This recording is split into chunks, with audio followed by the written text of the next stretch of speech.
ఈస్ట్లో ఊహకందని పరిణామాలు చోటు చేసుకుంది. మరోసారి సైనిక చర్యకు సిద్ధం అంటున్నారు ట్రంప్. చర్యలకి సహకరించకుంటే అంటే ప్రస్తుతం జరుగుతున్న చర్చలకి గనక సహకరించకపోతే మళ్ళీ తన సైన్యాన్ని దించుతారంటున్నారు డొనాల్డ్ ట్రంప్. ఇది లేటెస్ట్ వార్నింగ్ ఆయన నుంచి వచ్చింది.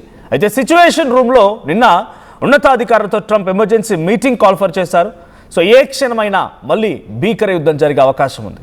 ట్రంప్ ఎమర్జెన్సీ మీటింగ్లో ప్రస్తావనకు వచ్చినటువంటి రష్యా అంశం ఏంటి? రష్యా నుంచి ఒక విమానం టుప్లో Tu-214PU ఈ విమానం ఒకటి డూమ్ డేస్ ప్లేన్, దీన్ని యుగాంత విమానంగా చెప్తారంట. ఆ విమానం ఒకటి రష్యా మాస్కో ఇంటర్నేషనల్ ఎయిర్పోర్ట్ నుంచి టెహరాన్కి వచ్చింది. అయితే ఈ అంశం పైన డొనాల్డ్ ట్రంప్ సిచ్యువేషన్ రూమ్, అంటే మనం వార్ రూమ్ అని చెప్తూ ఉంటాం, అక్కడ సిచ్యువేషన్ రూమ్ అంటూ ఉంటారు. ఆ రూమ్లో ఎమర్జెన్సీ మీటింగ్ కాల్ఫర్ చేసిన సమయంలో రష్యా గురించి ఆయన మాట్లాడుకొచ్చారంట. ఈ ఉద్రిక్తతల వేళ ఇరాన్కి రష్యా యుద్ధ విమానం రావడం పైన ఆయన కొంత అనుమానం వ్యక్తం చేశారు. సీరియస్గా ఉన్నారు. రష్యాని ఎదుర్కోవడానికి అవసరమైతే సిద్ధంగా ఉండాలంటూ కూడా తమ అధికారులకి ట్రంప్ ఆదేశాలు జారీ చేశారు. ఇక 3 రోజులుగా ఇరాన్లో గస్తీ కాస్తుంది రష్యా Tu-214PU. ఇక రష్యా విమానం రావడంతో ఉద్రిక్తత మరింత పెరిగింది. అణు విపత్తుల సమయంలో గాల్లోనే మిలిటరీ కార్యకలాపాలు చేపట్టేటువంటి కెపాసిటీ ఉన్నటువంటి విమానం ఇది. అయితే యుద్ధ రంగంలోకి దూకేందుకు ఉవ్విళ్ళూరుతోంది రష్యా. ట్రంప్ ఎప్పుడు దొరకతాడా అని చెప్పి పుతిన్ కాపు కాసుకొని కూర్చున్నట్టుగా ఉంది. ఇరాన్ సంక్షోభాన్ని అవకాశంగా మలుచుకుంటోంది రష్యా. అమెరికా నుంచి ఎలాంటి యాక్షన్ ఉన్నా నేరుగా యుద్ధంలోకి దిగేందుకు రష్యా సన్నాహకాలు చేస్తోంది. రష్యా కదలికలపైన ట్రంప్కు నిఘా పెట్టారు. సో మనం చూడవచ్చు ఆ విమానం ఇదే. ఆ రెడ్ కలర్లో చూడండి, ఆ టెహరాన్కి, ఆ రెడ్ కలర్లో మాస్కో నుంచి టెహరాన్కి వచ్చినటువంటి విమానం అది Tu-214PU. సో దీన్ని డూమ్స్ డే ప్లేన్గా చెప్తూ ఉంటారు.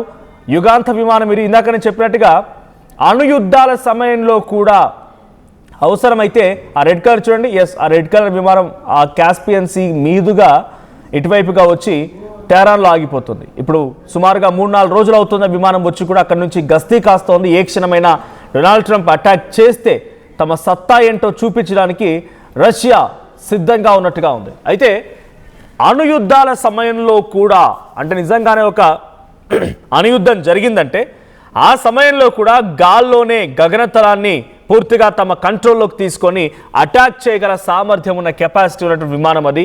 మరి ఆ అంతటి కెపాసిటీ ఉన్న విమానం టెహరాన్కి ఎందుకు వచ్చింది?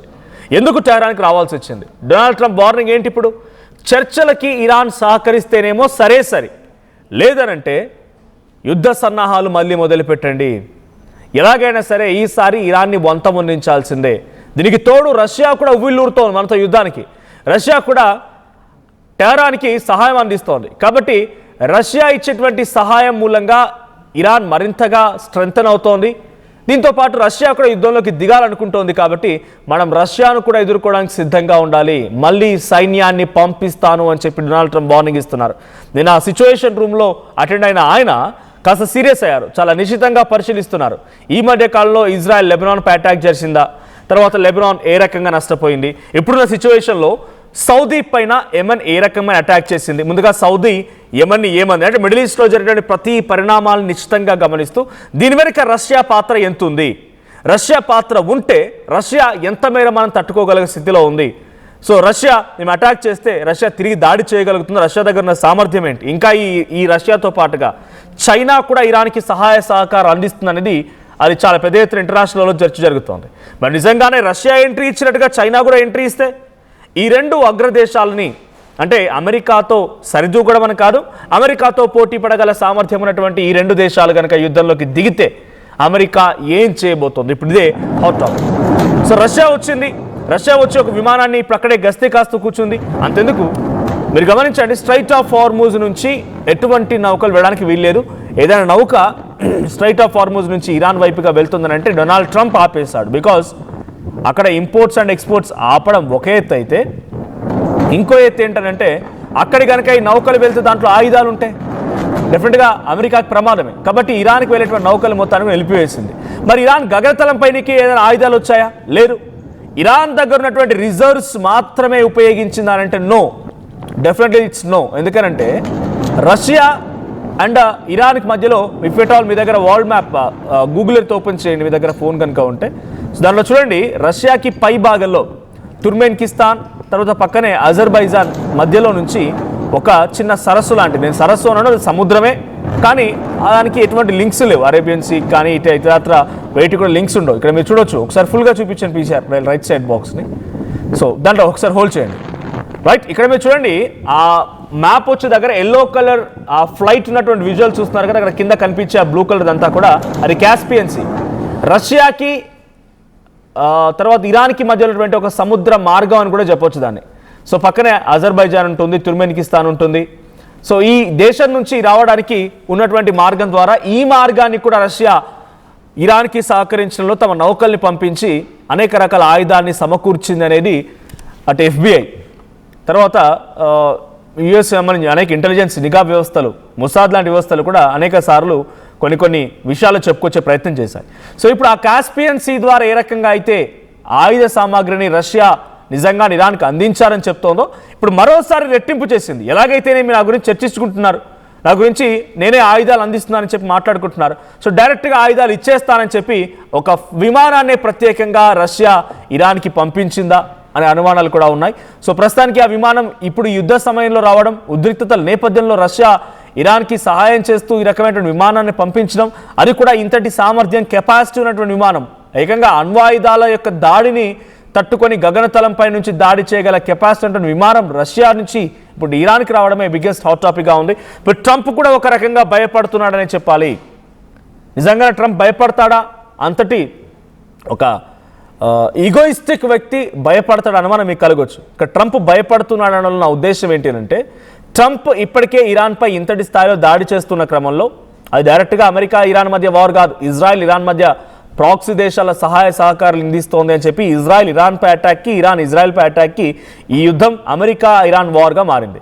మెల్లిమెల్లిగా అమెరికా ఇరాన్ వార్గా మారిన సిచ్యువేషన్లో ఒక 3-4 రోజుల పాటుగా డొనాల్డ్ ట్రంప్ ఏమనుకున్నారంటే అలీ ఖమేనీని అంతమొందిస్తే ఇక యుద్ధం ఆగిపోతుందని రకంగా అలీ ఖమేనీని టార్గెట్ చేసి రెండవసారి మొదట జూన్లో జరిగిన 2025లో అప్పుడు ఏమాత్రం కూడా ఉపయోగం లేకుండా పోయింది ఆ యుద్ధానికి. ఆ తర్వాత సీజ్ ఫైర్, ఇప్పుడు మళ్ళీ మొన్న ఫిబ్రవరి 28న జరిగిన యుద్ధంలో 3 రోజులు అయిపోద్ది అనుకున్నాడు. కానీ ఆ తర్వాత 3-4 నెలలు పట్టింది. February, March, April, May, June and we are continue జూలైలో ఉన్నాం ఇప్పుడు మనం. 4 నెలల నుంచి యుద్ధం జరుగుతూనే ఉంది. సో ఇప్పటికీ డొనాల్డ్ ట్రంప్ యొక్క లోపల ఆయన స్వదేశంలోనే ఆయనకి ఇబ్బందులు ఉన్నాయి. అక్కడ కాంగ్రెస్ అంగీకరించట్లేదు, ఆయనకి వ్యతిరేకంగా తన సెనేట్స్ కూడా, అంటే రిపబ్లికన్ పార్టీ సెనేట్స్ కూడా ఆయనకు వ్యతిరేకంగా ఉన్నారు. సో ఈ స్థాయిలో ఆయనకి దేశంలో వ్యతిరేకత ఉంది, ప్రపంచ దేశాల్లో కూడా ఆయన తప్పుపడుతున్నారు. జపాన్, ఇటలీ, మెలోనీ వీరందరూ కూడా డొనాల్డ్ ట్రంప్ ఇంత అహంకార్య, డొనాల్డ్ ట్రంప్ యొక్క చర్యలు ఇలా ఉంటాయని చెప్పి ఆయన విభేదిస్తున్నారు, ఆయన్ని బేరెత్తి చూపుతున్నారు. సో వీరన్నింటి నేపథ్యంలో మళ్ళీ కనుక అటాక్ చేయకుండా ఉండాలన్న ఉద్దేశంతోనే 1-2 సార్లు యుద్ధం జరుగుతున్నా, మొన్న UAE నౌకలపైన 3 నౌకలపైన ఇరాన్ అటాక్ చేసినా కూడా నాకు కావాల్సింది శాంతి మాత్రమే, I want only peace, I don't want any war అని చెప్పి మాట్లాడుకొచ్చారు. మొన్నటి వరకు ఈ వార్ని ఎక్స్ట్రీమ్గా తీసుకెళ్లిన ట్రంపే మళ్ళీ నాకు వార్ వద్దని రకంగా మాట్లాడుకొచ్చారంటే హీఈస్ అండర్ ప్రెషర్, ఆయనకు ప్రెషర్ ఉంది. సో ఇప్పుడు మళ్ళీ యుద్ధం జరుగుతున్న తరుణంలో మళ్ళీ కొంత ఇరాన్ రిట్లియేట్ అవుతోంది, అమెరికా స్థావరాలపై అటాక్ చేస్తోంది, UAE దాన్ని తిప్పి కొడుతోంది, సౌదీ నుంచి యెమెన్పై అటాక్, ఇజ్రాయెల్ లెబనాన్పై అటాక్, ఈ అటాక్ జరుగుతున్న తరుణంలో కూడా డొనాల్డ్ ట్రంప్ వార్నింగ్ ఇస్తున్నారంటే ఇట్స్ అవుట్ ఆఫ్ ఆయన ప్రెషర్ నుంచి ఒక డైరెక్ట్ వార్నింగ్ అనుకోవాలి. ఆయన ఒకవైపు ప్రెషర్ ఎదుర్కొంటున్నారు, ఎందుకు యుద్ధం చేస్తున్నామని చెప్పి, యుద్ధం చేయకపోతేనేమో ఇరాన్ వినేలా లేదు, ఇప్పుడు మళ్ళీ యుద్ధం చేద్దామనంటే రష్యా కూడా ఎంట్రీ ఇస్తుంది. కాబట్టి అందుకే ఆయన ఎమర్జెన్సీ మీటింగ్ కాల్ఫర్ చేసి ఆ ఎమర్జెన్సీ మీటింగ్లో డిస్కస్ చేశారు, మనం రష్యాను కూడా ఎదుర్కోవడానికి సిద్ధంగా ఉండాలి అనే రకంగా మాట్లాడుకొచ్చారు. రష్యా నుంచి ఒక విమానం ఇరాన్కి రావడం, ఇరాన్కి సహాయం అందించే విధంగా రష్యా ప్రయత్నం చేస్తున్న రకంగా మరోసారి ట్రంప్ భావిస్తున్నారు. బహిరంగంగా అది చర్చ జరుగుతోంది కాబట్టి ట్రంప్ కూడా అలర్ట్ అయ్యారని చెప్పాలి. మరి రష్యా నిజంగానే ఇరాన్కి మద్దతుగా అమెరికాపై అటాక్కి సిద్ధమవుతుందా?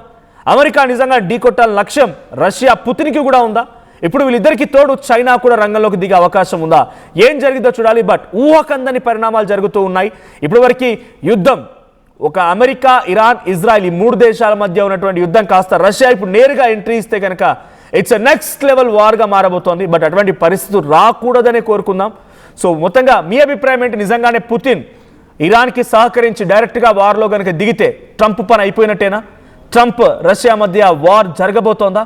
సో ట్రంప్ లేదా పుతిన్ ఎవరికి మీరు సహాయం అందించాలనుకుంటున్నారు? లేదంటే మీ మద్దతు, మోరల్ సపోర్ట్ ఎవరికి ఉంటుంది? కామెంట్ చేయండి.